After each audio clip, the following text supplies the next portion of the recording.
Disponibiliser la chenille de karité fraîche en toute saison, voilà le défi que s'est fixé l'INERA depuis 3 ans déjà. La recherche s'est intéressée à cet insecte pour la simple raison que ça joue un rôle très important en matière alimentaire. Comme la chenille manque à un moment donné sur le marché, la recherche s'est dit pourquoi ça manque sur le marché.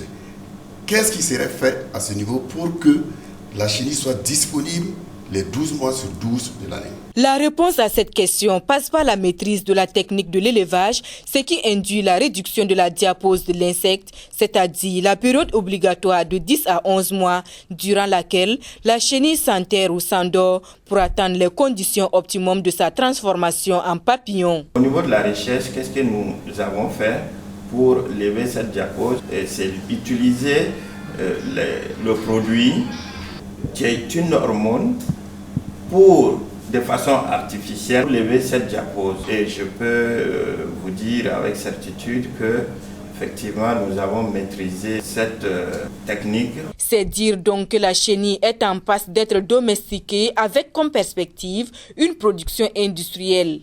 Nous avons trouvé la possibilité de pouvoir disposer des chenilles toute l'année et il reste acquis le droit de pouvoir s'engager dans ce sens. Je pense qu'avec cette volonté, nous allons arriver à transformer cet aliment qui est très prisé dans la région de Bobo-Dioulasso et qui va être aujourd'hui un des aliments sur lesquels il va falloir compter pour lutter contre la malnutrition. La transformation reste une autre paire de manches. La transformation des chenilles de qualité à notre niveau, c'est à un état embryonnaire.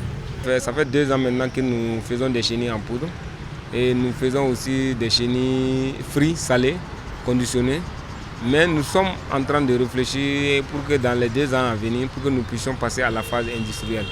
Parce que c'est ça qui va nous permettre vraiment de capitaliser la valeur ajoutée. De belles perspectives donc, mais qui pourraient être anéanties par les menaces qui pèsent sur la chenille, dont les parasitoïdes qui s'attaquent aux œufs et à la chenille elle-même, mais pas seulement. Le changement climatique a amené un certain nombre de modifications dans la nature, de comportement aussi bien sur le plan végétal que sur le plan animal. Et ceci peut contribuer, si vous voulez, à baisser le niveau de population de ces chenilles-là. Mais il y a également aussi l'activité humaine. L'activité humaine avec la coupe abusive des karités et l'utilisation des pesticides. Vigilance donc si l'on veut pérenniser cet insecte qui constitue une importante source de revenus pour de nombreuses femmes et une précieuse source de protéines animales.